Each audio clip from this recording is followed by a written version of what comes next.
AJ. I'm Diesel. And welcome back. Today's episode is going to be about marriage and having platonic friendships within marriage. So let's get started. I want to put out a disclaimer first and foremost. I'm coming from a perspective of never have been married. Never have been married, never been engaged, and I am coming from, that dynamic. I just want to put that out there. I have been married before, and I've been in civil union with another person for 10 plus years. So I know the vibe. All right. So to get started, I did want to start off by asking you a question. Where's the mic? All right. So, how do you feel about marriage? Like, do you believe in it still, or where do you go? I don't know if I've been brainwashed all my life about marriage. Okay. For instance, like since 11 years old, like I want the white picket fence family. I know what I'm wearing to work every day. That was in my mind. That's what's up. Probably one of the only boys that was thinking shit like that besides Digimon and Pokemon. And Dragon Ball Z later. But that was always been a thing, and I wanted to get married. Like I became a groom Kong, not Brian Zil. I like that, groom Kong. But marriage, I want to get married again. Okay. It's nothing that didn't kill me. Yeah. I still feel like I'm the shit, It's just that my marriage didn't mesh right. Yeah. Yeah, that's what's up. Okay, so with that being said, what are your boundaries around marriage? Oh man, it's a long vetting process. This is almost them with a job interview with me now. I don't know if I'm extra harsh on who I entertain with nowadays, but as you should be. 2 months, if I see some stuff I don't like, I'm like, yeah, homie, I'll holler at you in 2 weeks. And it'll either be a long. I haven't been divorced that long, probably, about a year now. So going into the dating scene and stuff like that, yeah, I mean, if I don't like something, I just don't like something. I'm not gonna not look at the red flags, because that's what happened the first time. It was like, oh, red flag, nope, I need this to be my next thing, because I felt like I was out of time. You're out of time. Especially men hit their prime at 35. So I mean, we already know, we know how to do a lot of stuff. We established about it should be. That part. And we're hitting our prime, so don't feel like everything's gonna go to shit. Yeah. It gives you time to work on yourself and find out what you want. Vet, talk to them, let them speak. Don't give them cheat codes. Like, I like this, I want that, don't continuously do that all day. Yes. Because they're gonna grab that. Yep. And they're like, shit, I want to be the perfect thing for him. They can only hold that up for a little bit. You can only hold a facade up for so long. And I definitely agree. As far as my background with like how I view marriage, it's never been something that I wanted. I was the kid who, like all the Disney movies, you got the damsel in distress, all that stuff. I hated that shit. Like, I rebelled against that so heavy. I'm like, no, I'd rather be the hero. I'm not in distress. I could be a damsel, but no distress. Like, that's not my thing. I don't want anybody to come save me. And my thing was, growing up, it was like, okay, I want to be successful.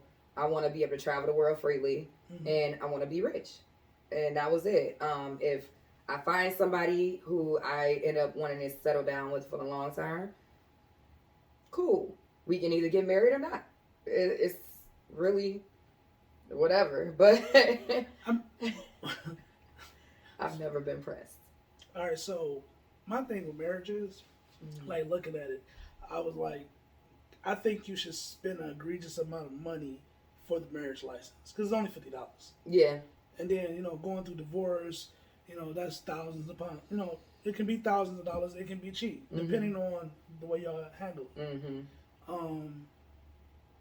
I think you should pay the back end cost, the big balloon nut to get married, and then pay that $50 in divorce. That would make a lot of sense. People can come up with a contract on their own. Say, hey, if this don't work out, I'll make sure you got this. We make sure I got this. This is our contract. You can get into a civil union and create your own contract. Mm-hmm. Or prenups. Or prenuptial agreements. Mm-hmm. So, but once you make that agreement, you sign this contract, because you sign their marriage license, you're just a piece of property. Mm-hmm. They look at you, when you married, the government looks at you like you're a company. Yes. Your kids become assets, all that type of stuff. Mm-hmm. So, the ideal of marriage, the legality, no. Mm-hmm. We can come with a whole other agreement, and just in case, how it should be fairly if you want to part ways at the end. My goal isn't to part ways, so it shouldn't be like that. Yeah, and you made a few points that I want to speak on, but the first one is the fact that I find that a lot of people don't plan for a potential breakup because they don't want to see that, so they put the blinders on. But I feel like planning for that just in case, you never know, and it's just a safeguard to make sure it doesn't get messy if it ends in some capacity or down the line somewhere. But a lot of people just are fearful of it. Like, a lot of people won't talk about death or their wills and all that stuff because they fear death. And it's so much, like, tension around it. They don't want to talk about the plans that they need to set in place. And they screw people over when they die. Yeah, they do. They do. So, my thing is, you should talk about everything. Exactly. Before marriage. Because, for example, while I was married, when I got married, it's the first year in, and my 401k, I'm putting that, my wife. I gotta ask my wife. That was me. I was like, but I was putting her name everywhere on everything, and then I had a conversation with her, and the topic of wills and insurance came up. Mm-hmm. Now I got insurance on my stepkids, I got this, I got her on mine, and she was like, pretty much, no, I only got insurance for myself and my kids, I don't know what you got. And it was always a separation. That was things like, mine is mine, yours is yours, we just so happen to have a ring, and I got your last name. Mm-hmm. That was the bare bones, and I'm like, yeah, I need to take that name off. I started putting shit in my damage control. I started putting shit in my kids' name, because it's like, when it comes down to it, if I go, it's gonna be like a Disney movie where the stepmom treating the kids like it. Yeah. I'm setting y'all up to be good, because as much as I'm taking care of my whole family, because all my brothers and sisters, my daddy did it. We like a pre-made family. It's already there. We want more kids. So I wanted, this fuck step kid, fuck all that. This is my son, or this is my daughter. Yeah. But realistically, it was like, nah, I gotta set that up. And then when shit went to hell, it was like, it was easier not to have to go back and do anything, because I put those instead. But I wish I would have had that conversation pre-engagement or during engagement, because we wouldn't have got married with that thought pattern of mine is mine, yours is yours type thing. Yeah. And I'm like, fuck that. Yeah. So those conversations leading into marriage is something you have to do. That is very important. So as of right now, you don't see yourself getting married. You're just like, no. Nope. I'm Oprah. I ain't mad at the way Oprah living now, okay? But no, I don't see myself getting married. The longest relationship I've been in is 5.5 years. Okay. It's a breeze. Yeah. And I just realized, like, there are levels of knowing someone. And the deeper I get, I like to grow. And this is why, back in episode 2, I spoke on growth mindset. I didn't really expound on it, but having a growth mindset is a requirement for me. Like, and I need that in a partner, because what I found in my past is that I am trying to grow and elevate every single day in some capacity. And then I evolve from that growth.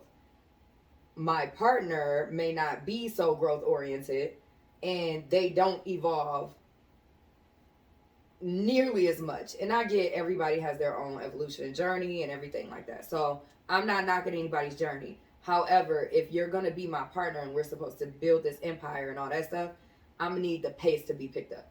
And so I realized, like fundamentally at the core, like I need a growth oriented person. And I realized that I would get tired of people, because I can't light a fire under your ass. Like I can nag, I can get on your nerves and tell you to get your shit together and all that stuff. But that's not really the internal motivation that I need. I need somebody with intrinsic motivation that's going to do it on their own, have their own reason, and inspire themselves. Self oriented, self reliant. Okay. Well, I noticed in like long lasting relationships that I try to like, oh, I take peace from that household, the piece from this household, and this is what I want my marriage to look like. I'm building all this. Like me growing up, mom lived in another house, I lived here, but mom had a boyfriend that came over the house and had drinks and chilled with my pops, and they all played spades. So that was a thing that happened. Yeah. So, I got a picture. I'm in a diaper. I'm being held, and it's all my brothers and sisters. My mom, her boyfriend, my sister's ex-boyfriend. In the picture, he lived. We don't throw people away in our family. Yeah. So, I understand the growth with compatibility. Sometimes things change, and if you get married and have kids, and you got to be willing to adapt to the situation, because if you get stuck and stagnant, you're gonna hurt every situation around you. Mm-hmm. You may be compatible for the first 3 years. Mm-hmm. Somebody elevates, somebody has new ideas, somebody's doing something different, somebody decided to just work out, right? And now they're gone consistently, and they're not sitting on the couch with you watching your favorite show, eating your favorite junk snack. Now it's like, where you at? I'm at the gym. Well, and that's it's friction, and you don't know why. Come to the gym with me. Or find another hobby. You don't have to come to the gym with me. Yeah. Don't embed yourself in me. But compatibility, marriage is only there for you to fall in and out of love with this person for the next so many years you're going to be together. And you got to find new reasons to be compatible, find love, find interest in that person, find out how can I make that person better, how can I understand them, where is their journey going, and that's me talking to the woman, like, all right, let me build her up. But yes, bitch, yes, I'm right there. Yeah, that's okay. I love it. I'm right there with it, and I want that same energy reciprocated, whatever journey it may be. Yeah. Like I know I plug this every time, but my social club, women, it's a man thing. Yeah. Hey, gotta stay that way. She came with, goodie boxes, dropped off, whatever, the snacks at the clubhouse. If we were doing something like yard work around the clubhouse, whatever, make sure to drop off a case of water. Kept me like, oh, damn, he got a good person on his team, and we keeping this rolling. That was the initial thing, But you got to be willing to be compatible and transition to the next form of compatibility. Definitely. And I think, like you said, that communication from jump is key. Also, growing with each other, like figuring out, like, okay, you like this, I may not like this. And like you said, to reiterate, if you can't grow together, if you don't have the same desire or passion for something, at least find something, because you still have to keep your individuality in a relationship. So you don't want to lose the essence of yourself, and you don't want everything to be like, we're together. Everything we do has to be together. So, support that person in some capacity. Just show your solidarity. And that means a lot, because support tends to lack on a lot of ends for a lot of people.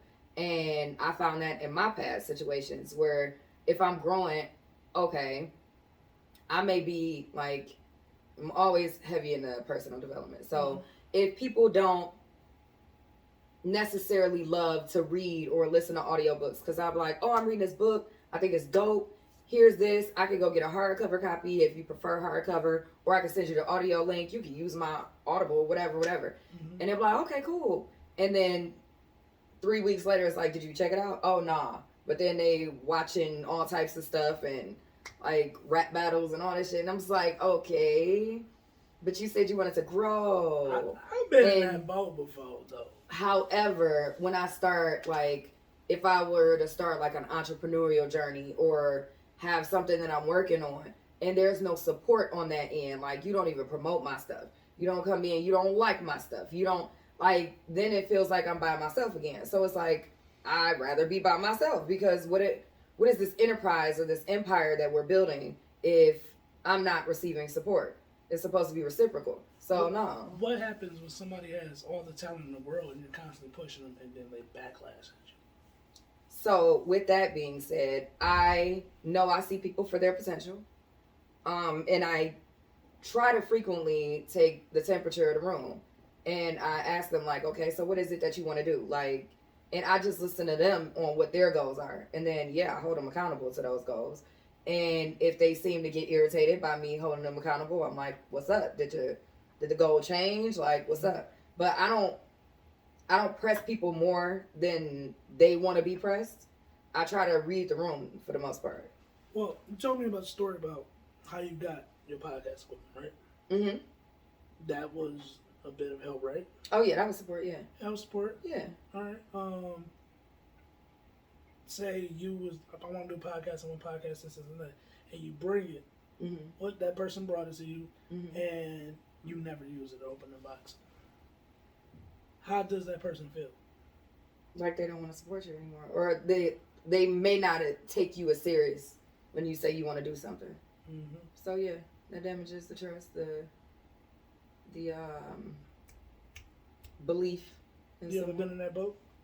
Where I've somebody? done something? Yeah. Oh yeah. More than a few times. I've had people say I've dated someone who was actively trying to be a rapper. Mm-hmm. Well, he was a rapper, but he was, trying to scale and get popular and everything. I used to pay for studio time. I used to do all of that, drive him and his friends to concerts, like they shows that they did and all that stuff. And it was like, okay, like whatever, but I didn't get any kind of support when I was doing my endeavors. And so it was like, okay. Now, granted, I'm not saying I never got support before because obviously there's good and bad to everything. So I'm just using these as examples. Not everybody is all bad, period. But yeah, for the most part, the odds were tipped in the non-supportive section. So does the support that you give have to be reciprocated the exact same way? No. If I'm with someone, I know their love languages. So, and I know how to express and receive love. So if they express love in a way, it's like, words of affirmation, for example. That's not one of my love languages. But if they be like, you know what, you doing the damn thing, and I'm proud of you, that's going to mean something to me. Because I know that's how you express yourself. Mm-hmm. Like, and that's enough in itself. Like, I'm observant enough to know, like, okay, this person is showing me support, and I appreciate that. And I do show my appreciation. Tell people thank you all the time and, recognize it. So, you've been in a relationship 5+ years. 7 years in Michigan would have been a common law marriage before they canceled it. Yeah. There is no difference. There is no difference. It's just a scary outcome at the end because shit get to end separated legally, people in your business. There is no difference. So can I tell you my gripes with marriage? Okay, yeah, go ahead. Okay. There are many. So, gripe number one, I don't like how marriage was created. Like, the whole reasoning behind it, because the woman becomes the man's property. Don't like that. And I know things have changed and, whatnot over the years. However, that's just like, example, how the police was formed to capture slaves. And now they're meant to serve and protect and uphold the law, but you see, black people are still targeted by police. Something fundamentally did not change, even though they said it was supposed to change. Mm-hmm. So with that being said, I'm nobody's property. And I don't like that. I don't like that whole thing. So that was one of my gripes. Two is the fact that people think marriage is a fix-all.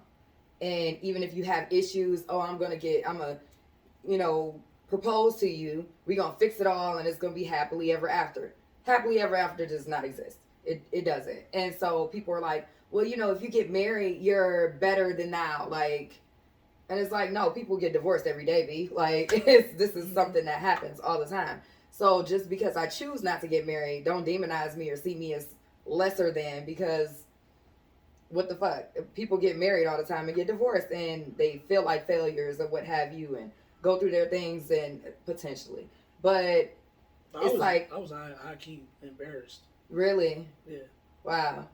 And that's something, and you know, people, granted, I've felt embarrassed about past relationships that I've been, woo, I bragged about some of these people and that was a no, but yeah, I get that. So it's like, but don't look at me as lesser than because I've been with someone for X amount of years and they're like, you should be married by now. No, it's not a desire of mine, so respect that. Now, if marriage happens, like, I'm not closed off to marriage. Let me put that out there too. I'm still open to it, but it has to be like some deep love, and then we got to be in a relationship and trials and tribulations for some years before I say yeah, because I need to know. I get it. And then another gripe is that a lot of people don't respect marriage as is. I can't tell you how many married men are in my DMs right now. Sir, go to your wife. Get the hell up out my DMs and go to your wife. I have several married men. Right.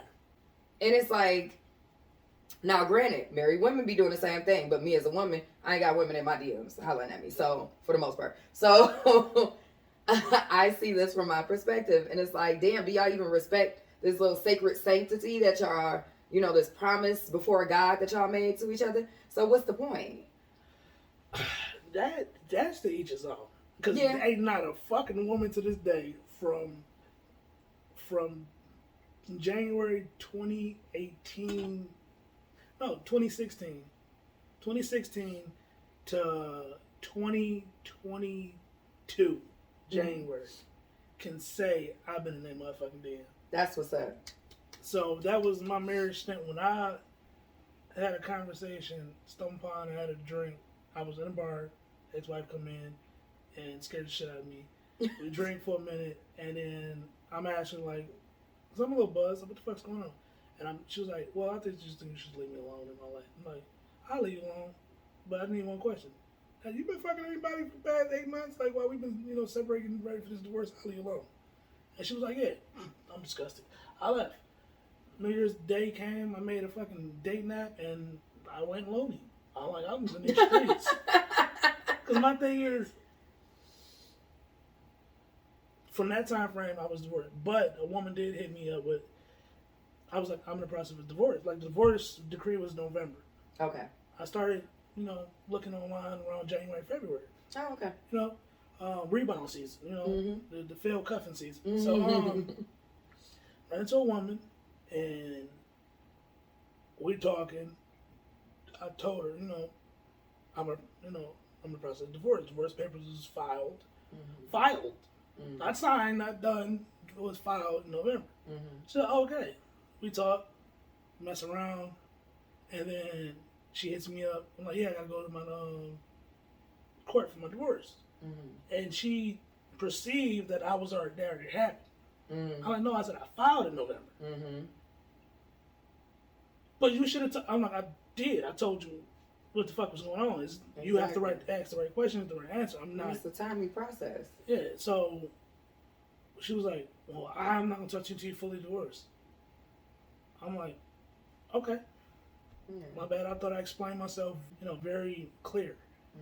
So I think that she cut me off in like March. May came to divorce proceedings, and then I took a picture of my divorce decree or whatever that was signed and delivered, sent it to her, and then I was like, nah, I don't even want to fuck with her. I didn't. It was like, nah, I didn't think that was necessary. But that was the only person I can say I was rude to, because after she said that to me, I was like, oh, damn, this woman out here feel like this. Like, it got to be done. Like, sign all right, I guess I was a bad guy right there. But yeah, that's probably the only person that can say some shit about me. But yeah. And even in the end, because I know a lot of people who once the separation is like a mutual thing and they separate households, then I know a lot of people are like, that's free game. So, that's a case by case basis on, however people feel, because I know a lot of people who would just be like, okay, they're separated. And I know a lot of people who are separated and rather stay married just because the legalities and like of everything. So it's like, okay. Because a lot of times, like, you build credit with one another. Yeah. And that was like my main goal with my ex, building her credit, because it was shit. And I was putting her name on my credit cards, and her shit jumped up to like 730. It was like 5 something. Mm-hmm. And she said, "Oh, my credit score is." And I'm like, "Yeah, I know." She was like, and she looked confused, and she left it alone. About 3 weeks later, she was like, "Why the fuck am I on these credit cards and this and that? I'm taking my name off." I'm like, "That's how your credit going?" "No, it ain't. It's going up because I'm paying my medical bills." I'm like, "Medical bills don't accumulate interest." But that conversation of, let's work together, let's be partners, let's talk. Okay, she took herself off all the thing, her shit plummeted back down to 5. So there's some people that build credit in marriage. I don't want to lose that shit at all. Yeah. Like, no. Fuck, I got 830. Okay. Fuck, I'm not taking my last name. No. I just opened up 3 businesses. And while they opening up businesses while they're married with that good credit score, they know, because they're married, if they get a divorce, even though they ain't been together physically together in like 3-4 years, you've created businesses while you're an established company to the government. That has to be split. Those assets have to be divided. And some people will snatch all that shit. Yeah. Well, I see women let men become great. And it's like, okay, yeah, I know you had it in them, you just couldn't get it from me. Okay. Yeah, divorce now. Like, they cash in on this ching, ching, ching. Damn. Yeah. That's fucked up. And so that's a fear. Yeah. Yeah. And that's why I say, even if you choose to get married, and because I know a lot of people who chose to get married didn't sign a prenuptial agreement. And it's like, well, we was both broke. Yeah, but what do you expect to do? You expect to build and become better. So even though y'all both broke, or, you trust this person with all your heart and might, still get those safety measures in place. What is the safety measures? What would your perfect prenuptial agreement say? What I established in my merit, for the most part, where I did the majority of work, I keep. And same for him. And, the things that we went half and half on, we will agree. Like, in the prenuptial agreement, or, something, a clause to say, like, okay, if we accumulate this big old mansion or whatever, this person gets this house, this person gets this asset or whatever. And we already have an idea of how things are going to be split. Because I don't want to be going through that and be like, oh, no, I'm getting a house. Fuck you. I'm getting a house, car, and assets. I'm taking all the stocks. No, the fuck you not. Like, and I don't want to have to go through all of that stuff. So, no, like, the businesses, because I know everybody wants to build, but to go back on keeping an individual sense of self. I'm going to have my own endeavors. And not everything is going to be both of us together. I want to keep my own endeavors and not have a person snatch my stuff that I worked hard for out of spite. Because people get hurt. You need signed receipts while in marriage. I mean, well, it can be an email, it can be a text, but you need a signed receipt. Kind of oral written agreement. So in the midst of buying the house, creating it into being a clubhouse, right? Shit hit the fan. Everything I've found out. And I was like, you a piece of shit. I'm taking everything. That's what she wanted. Well, I'm taking this. You gonna be home? Okay, you're not gonna get it. It's because she got in her, and like I said, you be proactive. When I bought the house, she said, I don't want shit to do with it. I'm not paying the taxes. I'm not doing this. That's your problem. Okay. Screenshot, Google Drive, keep. Right. Then it was another thing. It was like, hey, we gotta pay the taxes for the house. I got this and that. She was like, well, you and your homeboys, that's your shit. I don't got no parts of that. That's yours. screenshot that doubled up on that. Mm-hmm. So when going to that, Mm-hmm. I already had it. Like, trying to be on to. Try like Okay. you already established it. So it's like, yeah. That can be manipulative. That can be on some whole shit. But I got a whole Google Drive that say prep for divorce. Like this should date back when yeah. Damn. It was screenshots from texting the nigga, this, that. It was all just in case. Well, I had a conversation later with her, but I got a receipt for it. Yeah. So when all that plays, no, baby, you been a whole ass nigga this whole time on alimony. I didn't seek alimony. I didn't do all that. Yeah. I separated. Yeah. Cause shit, I barely want to see her fucking name on mail. Do I want to? Well, I probably would have been cool with it being on a check, the alimony check. The alimony check would have been nice, but I let it be. But that whole fear of, damn, I done bought all this land. I'm prepping my kids to have generational wealth, and she put nothing into this, and wants to take it away. When the marriage was going down the shit drain, when she came back the second time, she tried to like bring me paint buckets while we was in there painting the house. Like I bought some, I'm like, take that shit back to Home Depot. She like, what? Like, no, you good. You go get your money back. Yeah. We got we this. ain't doing this shit. Okay. You about to say you did none of this. But yeah, you do have to prep yourself for those things. But if you just openly had a conversation to where it's not scary or not dirty, because I kind of felt dirty having that. Yeah. You had those kind of, like you said, had those conversations like death and all that. You then, all right, if this happens, sometimes you might laugh out of it. Sometimes, you may find something out about them when you're having these conversations that you don't like, or they way of thinking you're triggered. And you're like, damn, I don't even want to go through with this.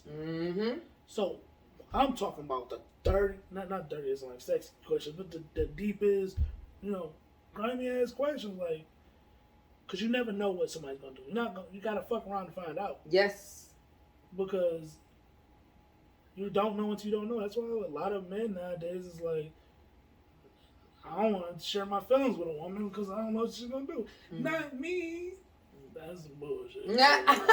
Wow. That's some bullshit. I haven't heard from my friends. They conveyed their feelings to a woman, and they be like, "Yeah, you can talk to me." This nigga weak. He's a bitch, and damn, like, kind of, they don't. As soon as they see him down or become sensitive, they're like, their whole imagery in their head is destroyed, and it's like, I don't like this. That's the woman's version of the pedestal syndrome. Yeah. Like putting him on a pedestal and saying like he is strong, he can't do that. But then they still want that sensitivity. But then it's a moral like collision right there. And they're like, okay, I want sensitivity. However, I see this person as the strong person, and then both of them battle, and then their perception of a strong man gets and that's damaged. why I think men need to be sensitive with other men in the room, and they need to have a conversation there, then go back home. Because you go in there like, I want to slap this bitch, and then you got this, you really don't want to slap her. You just want to feel validated with your feelings, and you feel like she's not understanding. And we had a conversation in the room, and then he go back using big words. And he coerces a conversation on her, and they get to the next level. Like I'm bullshit you not. I've seen this happen. Like where that was a real thing. Come back, he started using words like it's just he went back. He was able to talk. So that was the whole thing trickling down. We had this line of communication because they said black men don't communicate. We coming up with our own language over here and go back and talk. But we creating our own. So when we try to be vulnerable, we don't get looked at as weak. Because in the black community, if a man has been beaten, ostracized right in front of his woman in slavery, that shit, it's called biological trauma or something like that. Yep. So, like, you got trauma from your ancestors in your damn head. That goes through your DNA. Yep. So, once you see this man break down that whipping syndrome, like, oh, damn, he's weak. He can't protect me. You lose all respect. Now I guess that ratchet hoe come out of them and they're like, and like he little that man, and that's why a lot of us is like, nah, I'm never doing that shit again. That's wild. So you gotta pick a poison. Somebody gotta pick a poison with that situation. I get that, and that's super highly unfortunate because not. Here I go with the not everyone syndrome, but I can't stand it when people do that because it's like, all right, I know not everyone, but not all women think that way, or not all women do that, and the women that are okay to sensitivity and want that emotional availability get penalized for that. Like, we don't get fulfilled by that because men are so guarded. Like, they are not going to open up to us, and it's like, okay, we're being vulnerable 1000% and transparent, so why can't you be vulnerable 1000% in this moment? You got to go back and talk to people to come back to present it to me like it's a PowerPoint presentation. Not saying there was anything wrong with that, but it's like, can we be vulnerable in the moment with each other? Now, that particular individual was slightly aggressive. Oh, okay. Well, yeah, he needed that then. Yeah. But there's other people where you like, strap your nuts on and go tell them what it is. So it's like, yeah, it was a balance in that situation. However, we don't know. Y'all motherfuckers don't come in agreement label slapped on your damn forehead. Yeah. It's like, warning, this bitch don't give a shit. Side effects, bipolarism. We don't get that. So it's fucking around and find out. But you vet and have those conversations. Like, I've met aggressive thug-like women while dating, and I would say, I don't like that. That was kind of rude and disrespectful. Oh, you being light-skinned, and it's cool to have a joke here and there, but no, she be dead ass. Like, you're too emotional. You gotta lock that shit down. Like, no, I'm not locking nothing down. That's how I explode and hurt people. Yeah. Because me tapping into 60 seconds of my rage could put me behind bars, put me in a cage for life. 20 plus, yeah. No. Mm-hmm. If we talking and you tell me why you pissed off, how you got pissed off, and I have to find a way to, let you know your feelings is validated. I'm sorry I didn't know you felt that way, or let you know I don't give a fuck. Deal with it. It's one of those. And if you one of those people like, I don't give a fuck, deal with it. I will. And that's the thing too, because that's a toxic ass like mindset to have when you're supposed to be in a partnership with somebody. I think a lot of things in this time and era, everybody says they want marriage and all that stuff, but they treat their partner like the ops.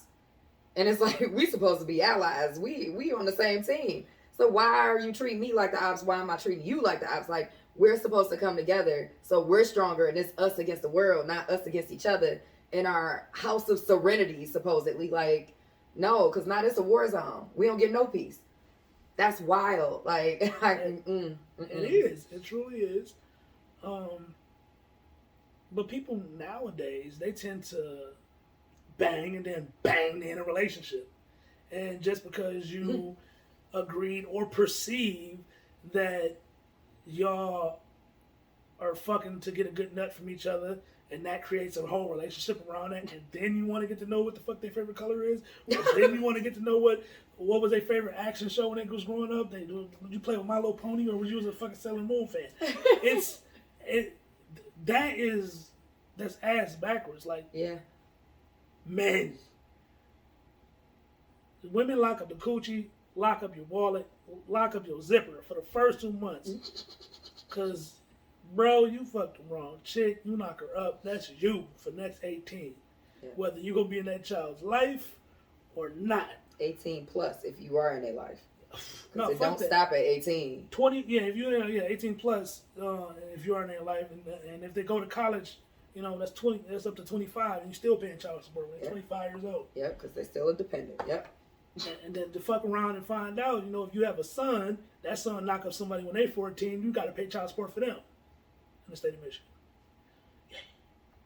So that's how I combat my homeboys. I'm like, oh, I got a boy, you got girls. Like, oh, nigga, I hope you fucking. I did not know that. I'm buying rubbers and poking holes in all of them. You about to be a grandpappy, nigga. I don't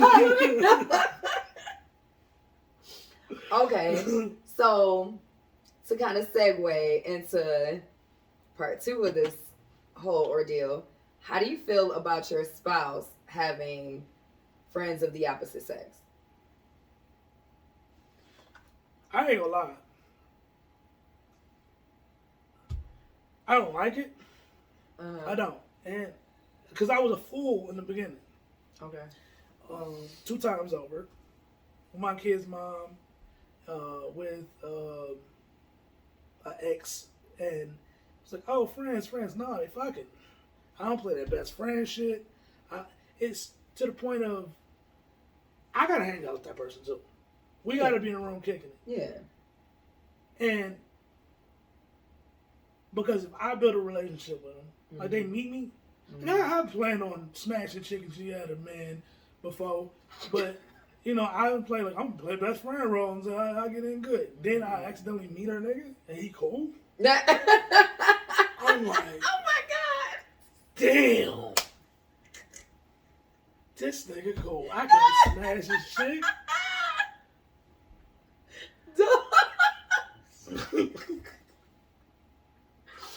Oh shit! This nigga's a philanthropist. He got kids.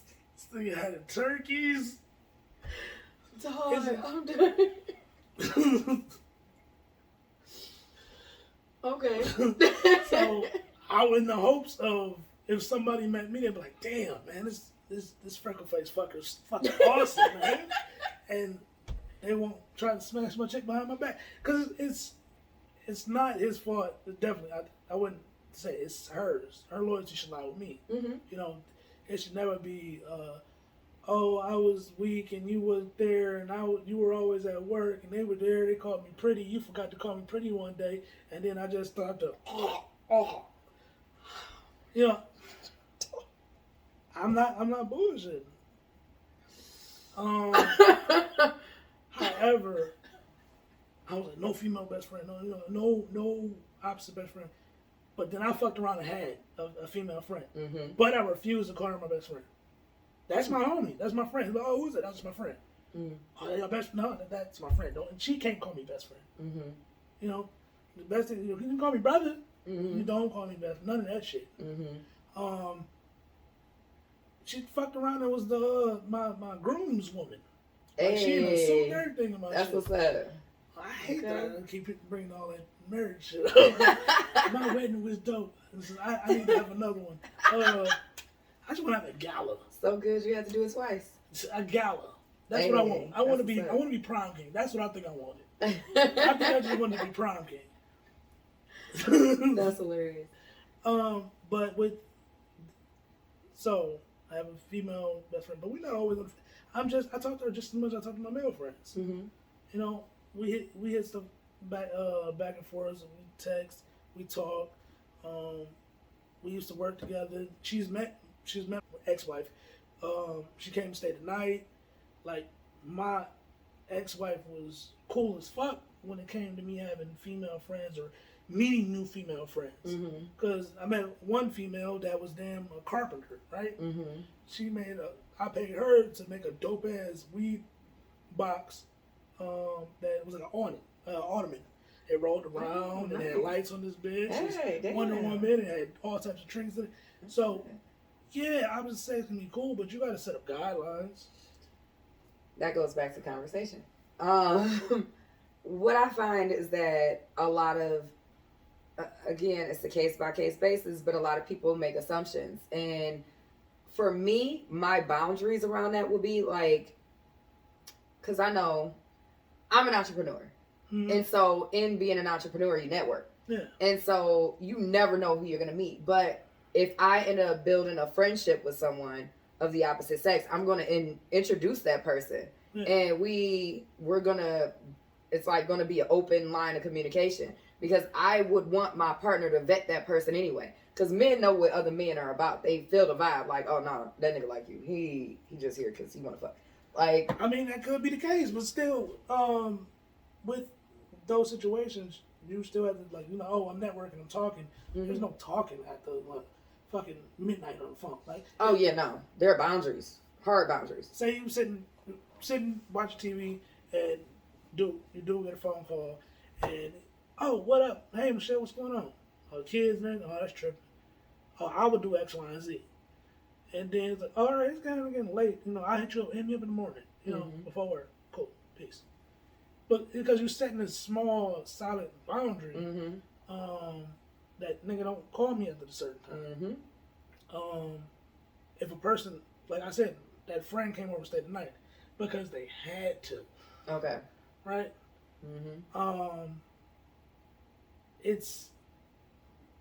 They hung out. They went out to dinner.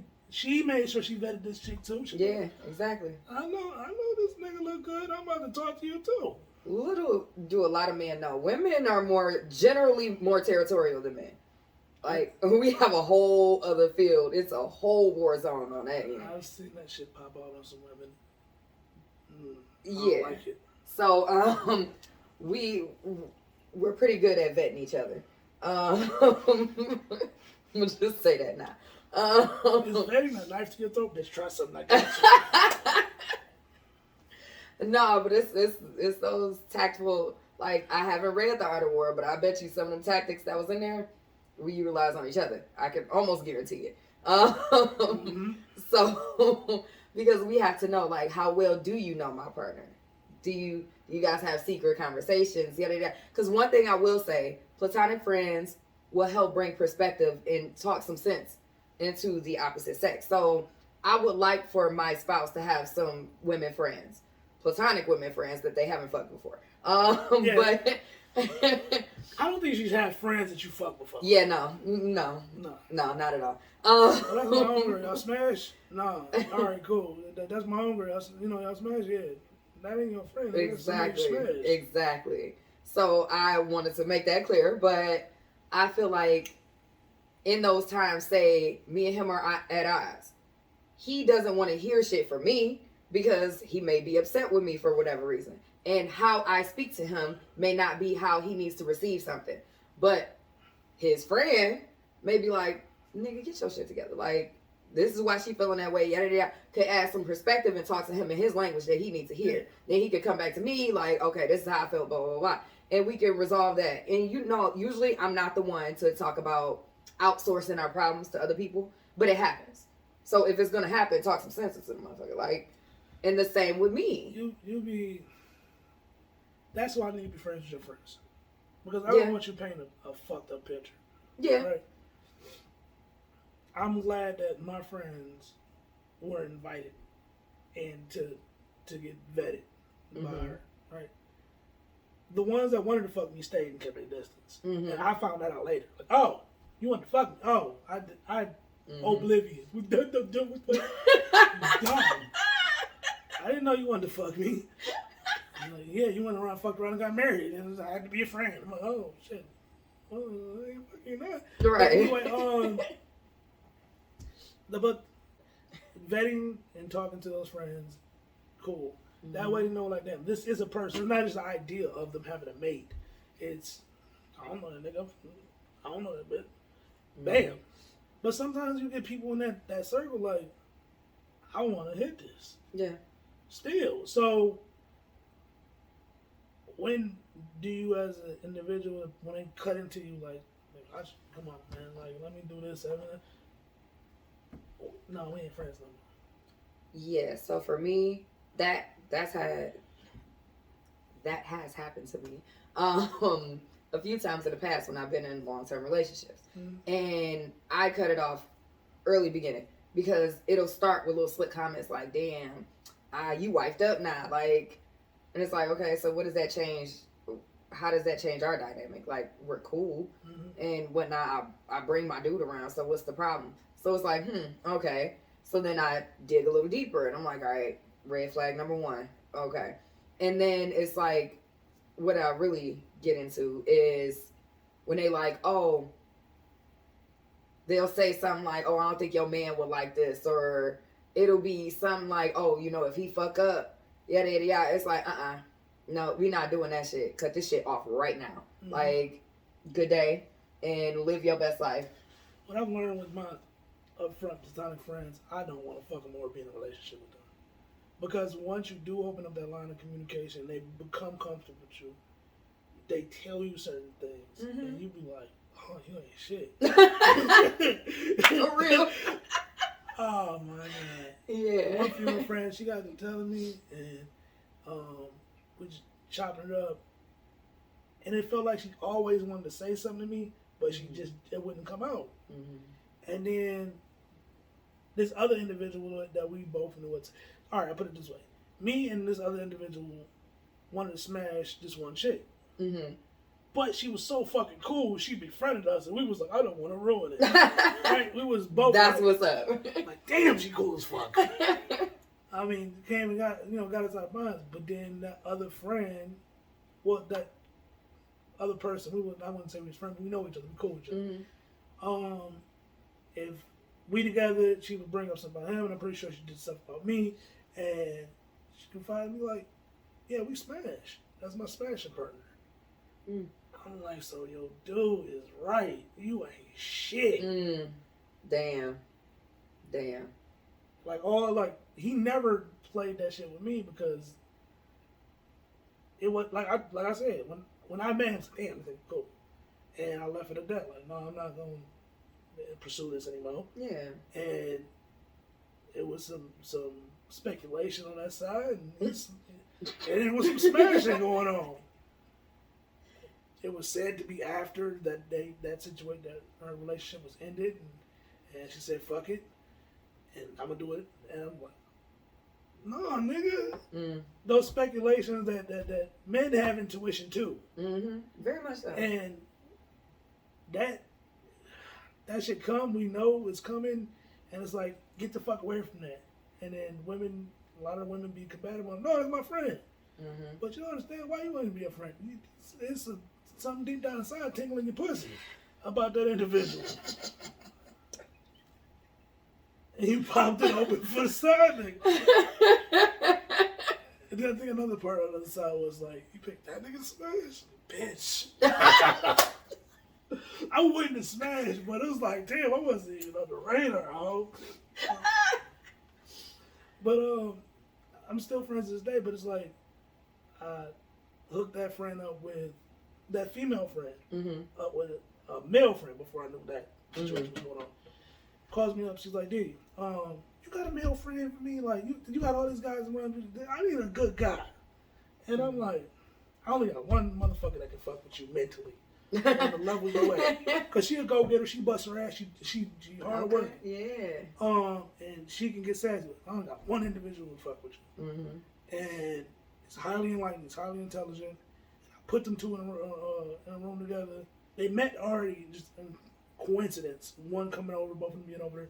He had asked me, and a year prior to me hooking him up, when she had left my house, he was like, what's the deal with you and such and such?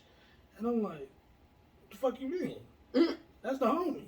Y'all ain't, you getting divorced and all that. Like, what's you don't ever think about it? I'm like, bro, I'm not fucking that. I already know how fucked up she is in the head. That's the homie. I'm not even going to fuck around with that thought. I've cracked jokes, but I know. So, a year later, I'm like, hey, when she hit me with that, hit that person, hey, man, remember that chick that I died? And he's like, yeah. Like, I think y'all both be cool. So when I told her about it, I'm like, look, you hurt my friend, I'm beating your ass. She's like, no, I'm really beating your ass. Because you a nigga trapped in a woman's body. You a gay nigga trapped in a woman's body. That's the fuck's going on. Don't hurt my friend. They fucked around for a little bit. They cool to this day, but they're not together. That's what's up. But I know our friendship got damaged because of that. Because the hooker upper always gets dumped. I was like, bitch, you trying to dump me? I'm about to break up with my friend. And I went to call her to break up with her. And I was like, I was about to break up with your ass. She said, no, you wasn't, because I was going to stalk you. And I'm like, all right. But we ended up falling out about, called her spoiled and entitled. Because certain things that you do, that's the thing, another thing about friends. Yeah, that's the thing.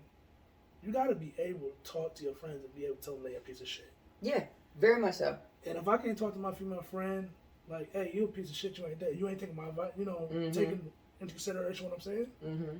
Or we fall out, and it's like, I don't want to be mad at you forever. Yeah. Let's apologize. I was wrong. She blew up me. I was like, I left her alone. But she was like, leave me and my nigga alone. I'm like, that's my nigga. Okay, like, the fuck? What you doing? Like, the fuck? But he knew she was on some bullshit, so I kind of like, yeah. But anyway, we ended up rekindling the friendship. But there's certain avenues or places I won't take our conversation. I won't take that. I won't confide in a certain way because so that damaged your. Because when I was seeking an apology on my feelings being hurt, nigga, what? I ain't apologizing for shit. Oh, damn. Okay, click. 6 months ago, rolled by. Damn. We don't talk. But I think I reached out first, and then we kind of talked briefly and then let it pass because, your views is your views, my views is your views, and we went from there. Yeah. That's still my dude. We share locations. That's what's up. So it's like if she on some fuck shit, or need me, I go. She came and saved me from getting arrested. I was dealing with some dirt, and she flew from Harrison Township to fucking fuck is that? Like Linwood and Davidson in 16 minutes. Damn, she was floating. So yeah, in 16 minutes, that shit was crazy. Yeah. But yeah, it's just you gotta know if your friend's a friend all the way through, and then you have to know if they tell you like I want you, then that ain't gonna be your friend. Yeah, exactly. Point blank. And is there something else we can do? Women, I'm gonna say this now. Stop trying to convert men who say they want to fuck you or they want you in some capacity like that. Stop trying to convert them into a friend from that point. Yes. Because they're always going to sit there and wait, like some prey, and wait until you're vulnerable or until you have that weak spot or until they can fit in. They're going to get in where they fit in, basically. And then you catch yourself in a moment like that. Also, another tip for women is if you're feeling away, like neglected, or you feel a void in your relationship, one, always go to your man or your partner, because, this could be for same-sex couples as well, but always go to your partner about that. Tell your partner. Or make sure whoever you are confiding in outside of the relationship is not someone who could potentially want you. Because, one, that's where they're going to get in, where they fit in. Or two, they're going to tell you some shit to sabotage your whole mindset about the relationship. So make sure, like, if you confiding about your man and y'all problems, go to your girls about that. Don't go to your homeboy about that and you feeling a void and you feeling weak. That's self-awareness right there. Stop putting niggas in the friend zone, period. I have men, putting them in the friend zone. Oh, putting them in the friend zone. Okay, because I have men that's just my friend. Like, we started off cool as fuck and we always been cool as fuck. I'm not saying don't have male friends. Yeah. Stop putting those people that try to, like you said, wanted to pursue you this way. You're like, no, we can be buddies. No, nigga, when I see you. I have two friends though, two male friends. I still want you. That I have put in the friend zone. Oh, that's hurt. They've played their role well. I'm gonna say that now. They have never, ever, ever, because they know I don't play that shit. So like, anytime, even me being single, they're not gonna say nothing. That shit eat them up inside. That shit is destroyed though. So oh my God! It's to the point where I don't even know if they're attracted to me anymore. I'm assuming at some point they may be. Bro, you probably did some nasty shit if I know. You probably was biting your toenails or some shit. Not biting toenails. Oh my God. Like, nah, that's the homie. Cause be moments like that, you're like, nah, that's the homie. And you like all that, just like stone cold, like, nah. Cause it's been, I I like her because I grew up shy. I didn't come out like X, Y, and Z. Get it? No, I'm gonna friend you because I'm shy. Maybe you'll like me because I'm a good guy. Shit don't work. Nice guy. You got to add some ignorant in there to get bring that shit like Salt Bay to get into a woman's graces and let her be aware of you. However, I sat in those things and I watched the skits about this shit. I wish I could find a guy like you, nigga. I am. Yeah, I think that's bold. Like, so I'll punch you in the bridge of your fucking nose. Like, oh, you would be the perfect guy if you weren't you. Like, damn. You know what? I'm shitting in your pillowcase. Didn't Amber Heard do that shit? She shitted on top of the bed. I don't know if it was a pillow or the bed or something. Oh, when I was watching those videos, that's a crazy picture right there. That's a marriage. I'm like, Johnny Depp was going through the same shit while I was going through my fucked up shit. And I had to record shit, and he was recording shit. I'm like, oh, let's shit. It's a legend doing it. I'm doing it. I guess I'm doing something right now to keep this shit going. And I'm like, ah. Johnny Depp made it okay for men to keep receipts of all the fucked up shit that happened, bro. Listen. Because when shit defending, will blame you first. When he went in, it was this one when the lawyer was saying like everything, all this foul ass shit he was saying about her. And I had to replay that like 10 times because I'm like, yo, he went the fuck in. Like, he despises this woman, like with every piece of his heart. Like, he hates her. And I'm like, yo, that is wild to have that much hate in your heart for somebody. Like, damn, I don't want that. Like, it's wild. It was funny and entertaining, but those are people's lives right there. Like, you have to think, behind all this entertainment, there are people behind this shit, and it's fucked up. Like, it was. That was some of the most fucked up shit I've heard. Like, not ever, but like, damn. Yeah. But for this man to keep receipts, it was a lot of women back. Oh, he trifling for that, and like, it was so many Amber Heard backers. I was like, it's wild. I had made a post like, you gotta watch out who's backing Amber Heard. Okay. Those not the people you want to fuck Hell with, no. because they're not even listening to logic and evidence. Mm-mm. Like, that's one thing. If you have a friend, they have to understand logic and evidence. Mm-hmm. Like, well, say you want some fucked up shit. Well, look, man, I've been stepping out and this, and he got pictures and he got this. Like, damn, you gonna be like, so what, bitch? You was having fun. You was doing you. You gonna be that? You gonna be that? Or you gonna be like, you ain't shit, bro. That was a good dude. Or that's a good woman. Why the fuck is you playing around? Okay, so I'm gonna speak to women again, because I see a lot of that, the enabling of being ain't shit from other women to other women, and it's crazy because you have some sense of morality, and you're feeling bad about yourself. So, okay, I'm gonna use me for example. This never happened. This is hypothetical. So, say I'm in a relationship and I'm feeling bad because I did some fucked up shit. Cool. Go confide in my girls. We at brunch or something. They're like, man, fuck that nigga. He ain't doing shit anyway. Remember when you said he ain't do this and didn't give you the gift he wanted and yada yada. Then it's like, you right. Then they amp me up and I'm like, man, fuck that nigga. Like, then it's like, okay, but I'm listening to a whole bunch of ain't shit single ass friends, most likely, or unhappy ass friends. And it's like, I had a sense of morality, but it kind of diminished because of my friends. So watch out with who you confide in, who you got in your circles. You have to be discerning about whose place is where. Because, yeah, I got friends, and I'm going to leave it at friends. I'm not going to put nobody in their bus today. But I got friends who ain't shit. So, I don't talk to them about relationship shit at all. Like, that's not on the table. That's not something we do. And whatever, unless there is like an absolute stone cold emergency. Those are my turn up friends. Those are my business oriented friends. You know what? You gotta have it like that. Compartmentalized. Treat your friends like a deck of cards. Mm-hmm. Yep. Can't put a joker in an ace spot. Mm-mm. It just ain't gonna happen. Yeah. So you gotta make sure you gotta know who's who in your circles before you go confiding in people as well.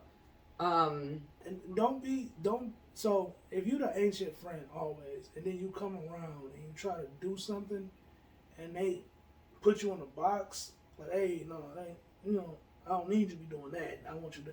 They start setting boundaries. Sometimes that friend backlash at you or get upset or y'all get into a disarray in your friendship because they don't understand and y'all haven't had the conversation. Communication with friendship and relationships is the same thing. It's just the other one you touching genitalia. I mean, that's the only difference. You honestly should be loving on your friends like you love on your partner. Yes. It's just you do one thing separate with them. Yeah. And I would say there are different levels of intimacy between the friendships and the relationship, especially with you have to have a little more boundaries up with the intimacy portion with friends of the opposite sex, of course, because you don't want those lines to get blurred. Especially, no, I was just talking about friends of the same sex. Sex. Yeah, with that, yeah, for sure, because I know I could go to my girls and talk about stuff that I can't talk to my man about. One, he would not understand, period, because it's women things. Like, so, yeah, that's something or whatever. But I would still glaze over the convo and see if it piques his interest. Because if it piques his interest, I'm going to expound on it a little more. But I'm like, oh, I was talking to my bestie about such and such and such. And then if he's like, oh, okay, that's what's up. Okay, cool. I'm going to still inform him of what's on my mind and what's going on in my life and, all that stuff. Because I'm just like an open book. I will talk all fucking day and I'm transparent as fuck. But people can encourage you to do great things or shitty things. But let's just say they encourage you to do great things, right? Finally speaking up for yourself and conveying your feelings effectively. But you've never done that before. And you do that with your partner. Well, I was having a conversation with Jay and he helped me think and how I should word my stuff to you and X, Y, and Z. And then like, you ain't never talked like this before. You go out of character. What the fuck y'all about? It'll trigger them. Yeah. So sometimes, this is mental health. Niggas need therapy. Yes. Yes. That ego, I'm sorry. I'm not sorry. I'm all about death to the ego. Like, period. There is no room for an ego in a relationship.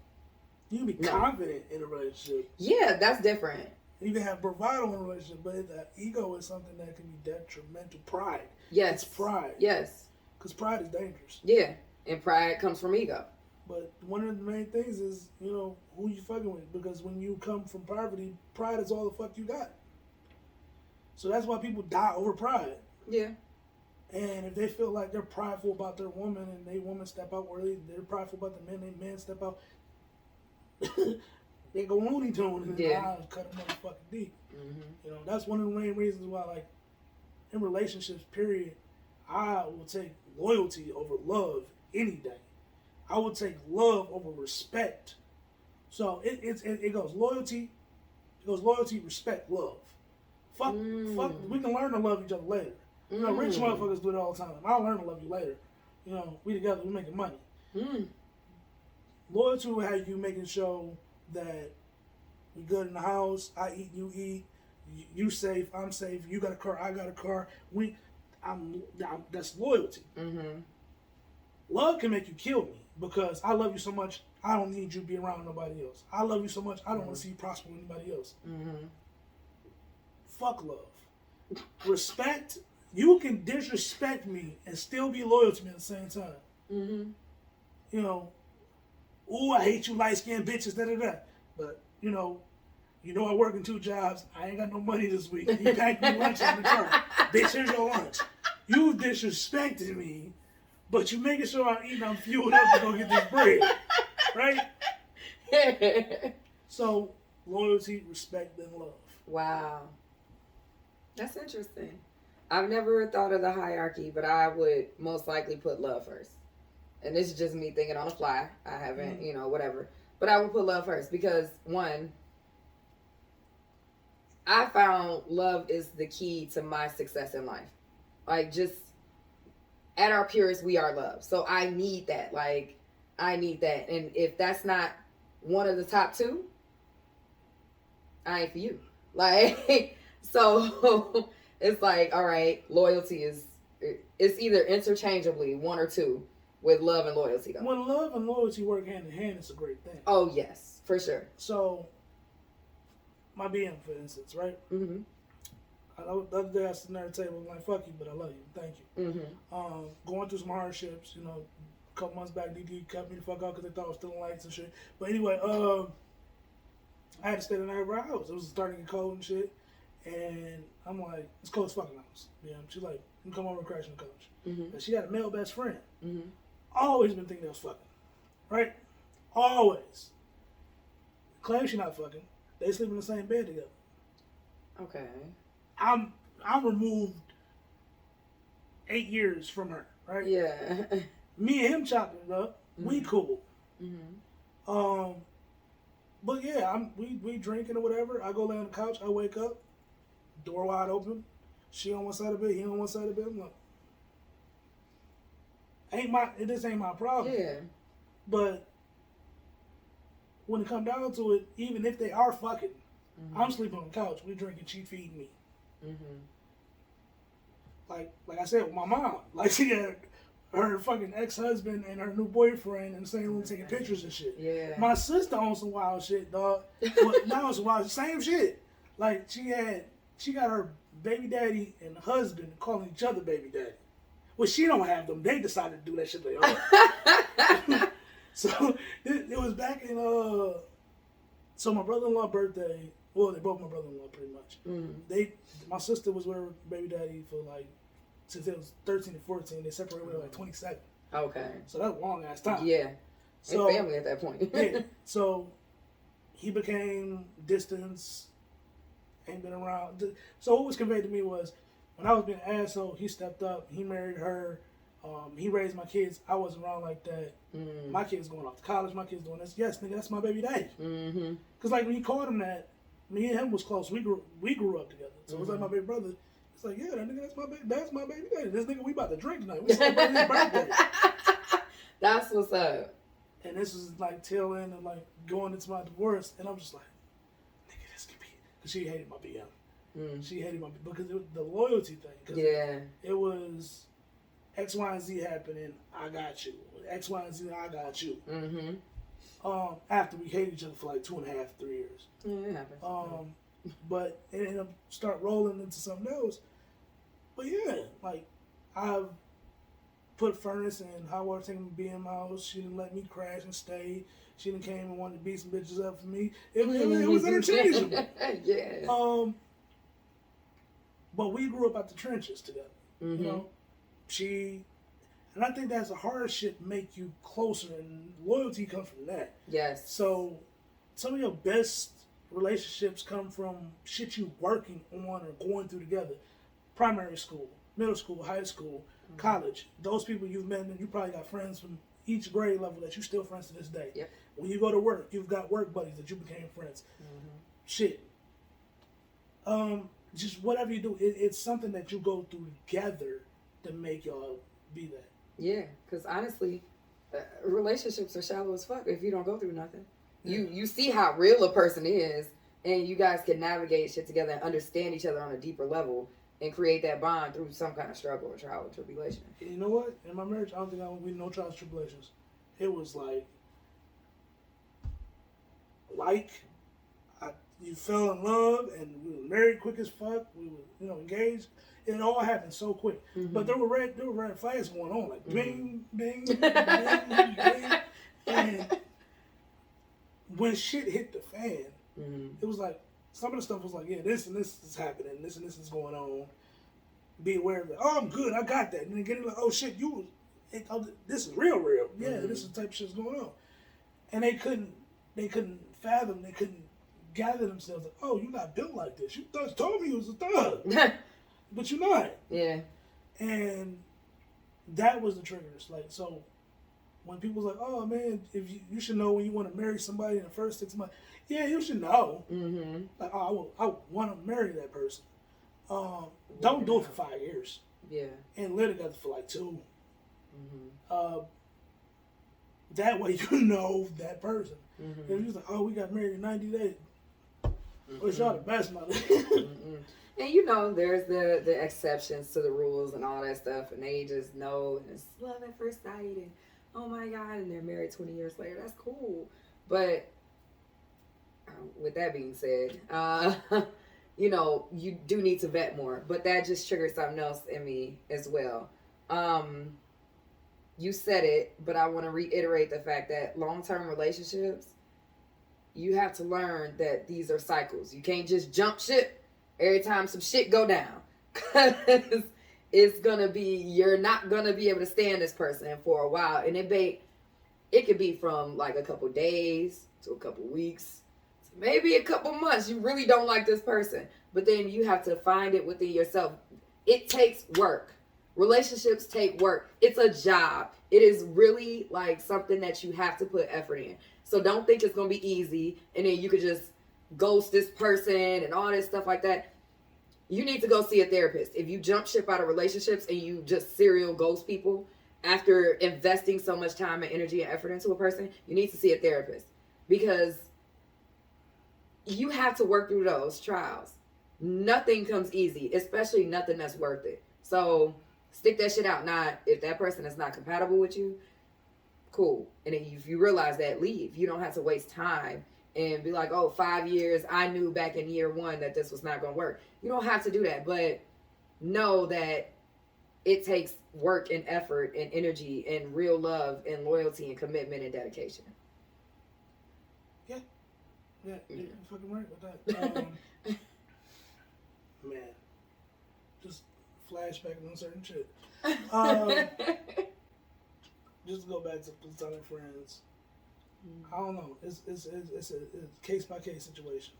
I agree. If I feel like, Nikki, you don't know your boundaries. You don't know my boundaries. Mm-hmm. And then my thing is, when you got a male friend or you got a female friend, whatever you wouldn't do or say while your partner is sitting right here, like me and you and another person right there, and that's my friend. Mm-hmm. If we have different type of conversations mm-hmm. elsewhere, mm-hmm. you gonna feel it mm-hmm. because it's gonna be a boxiness to the conversation. So, I agree for the most part.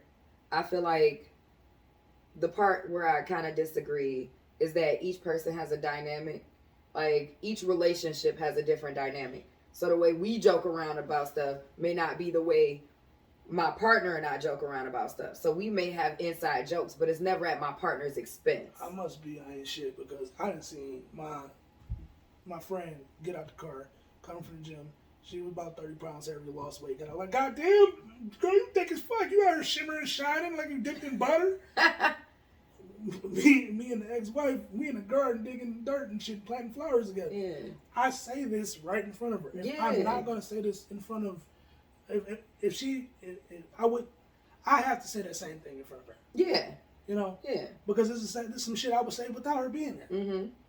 And if you ain't cool with how I talk to everybody, because I tell people, I don't know if I'm one of the only individuals that do this shit, but I try my damnedest to be the same person in every fucking room. Yes. Yes. In every room I'm in, so no, somebody can be like, he there, no. Mm-hmm. I might not cuss as much in this room as that one, but that part. That energy, what I'm displaying, is there. Yeah, and I'm not saying that to say that I'm like a different person with that person, but lingo changes, and I don't want to say code switching because it's not necessarily a code switch, mm-hmm. but and then with friends, you have different experiences in life. So most of my friends that I have, I've known them for over 10 years. I still have friends from kindergarten right now. So we've had a plethora of experiences, and we got inside jokes that we refer to. And yeah, like, I'll explain it, but we may look at each other, see something on TV, look at each other and start laughing. And my partner doesn't know. So we're going to explain it. Like, I'm like, oh yeah, this happened, yada, yada, yada. But it's like you had to have been there for it to hit, like, and be funny like that. So that's what I mean by stuff like that, because it hit different. Well, what I was getting at, what I said was, mm-hmm. I complimented her aesthetic, the way she looked. Yeah. And her figure. Yeah. I remember being in my relationship and I walk in the room and women do it. Bitch, how, bitch. Yeah. And I wanted to be a part of this bitch game. I felt like the Caucasian in the room trying to say nigga. I was like, If y'all call me a bitch or y'all calling each other bitches, I'm calling y'all bitches. I don't give a fuck.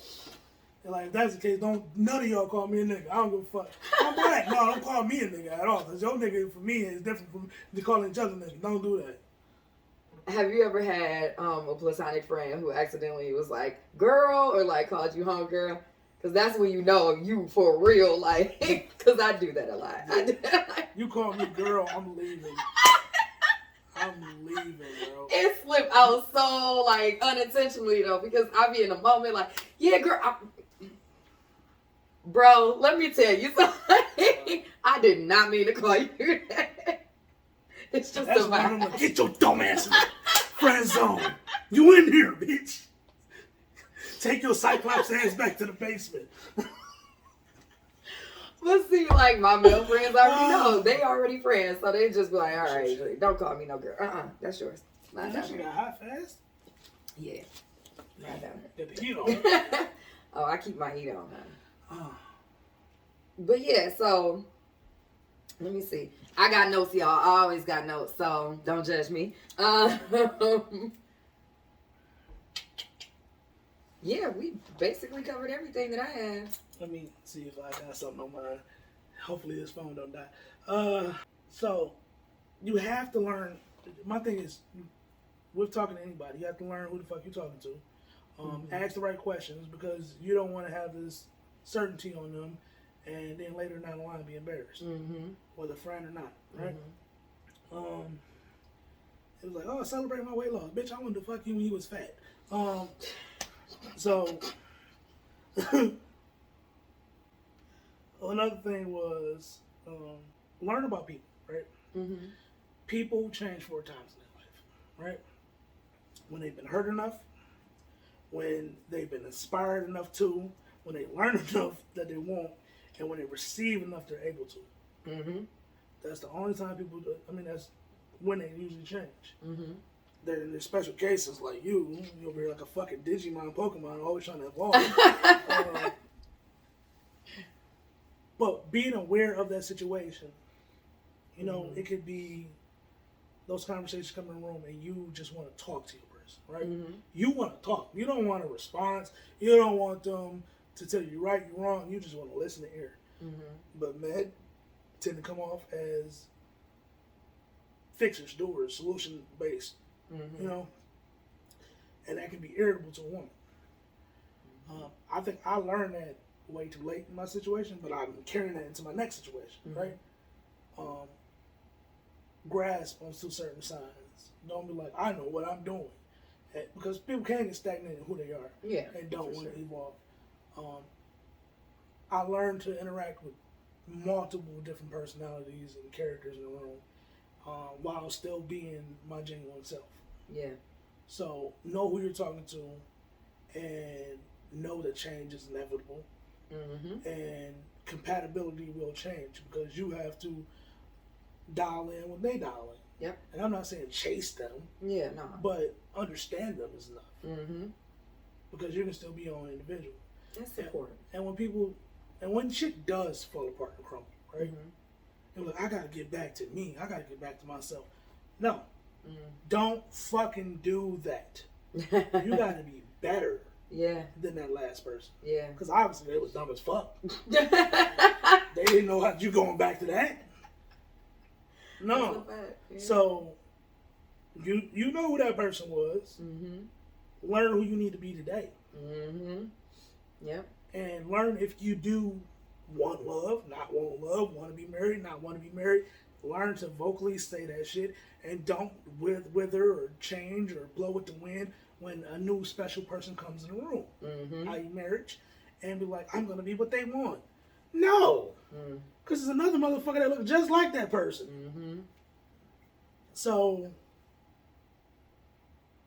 be you and be willing, you know, that's what it is. I guess those are my solutions. Yeah. Mine are communication and transparency are key. Figure out the foundation at the beginning. Set the foundation before you start building a house. And this is in marriage, relationships of any capacity.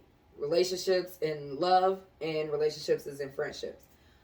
Set boundaries early and don't let people overstep those boundaries. Um, Make sure that you integrate people. You know, if you have platonic friends of the opposite sex, introduce them to your partner.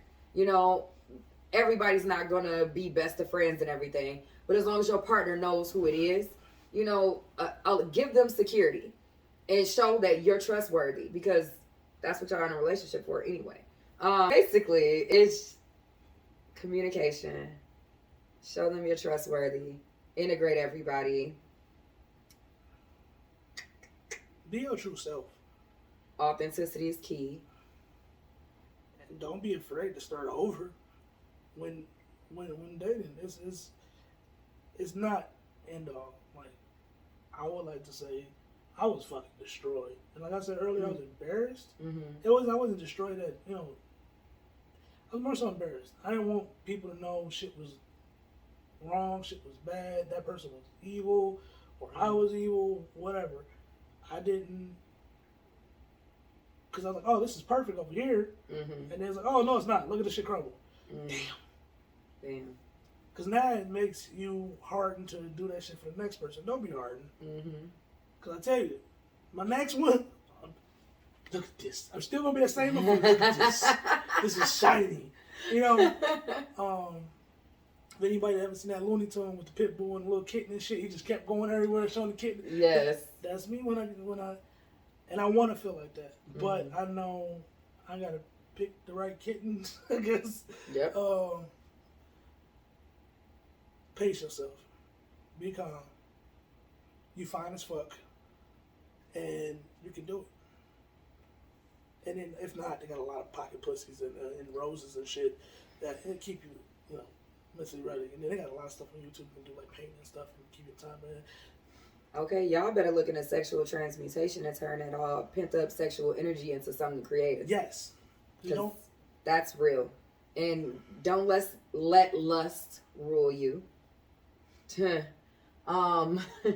I had another one and I forgot it, but y'all heard what I said earlier, so all of that reiterated. I got one. I heard this shit today. You can lose love, but you can't lose lust. A man would chase you for decades, stay in your life for decades off lust. The what if smashing. A man that love you and you ain't treating him right, he get the fuck on quick. That's wild. Lust will make you follow a motherfucker forever. Lust lasts forever. Damn. You know what? I said this, I think in our purpose I one. I want my woman, my relationship, my marriage to be nothing, because nothing lasts forever. Okay, play on words. Yeah. I see you. Well, on that note, thank y'all for tuning in. It's been real. AOG, have a good day. Ciao.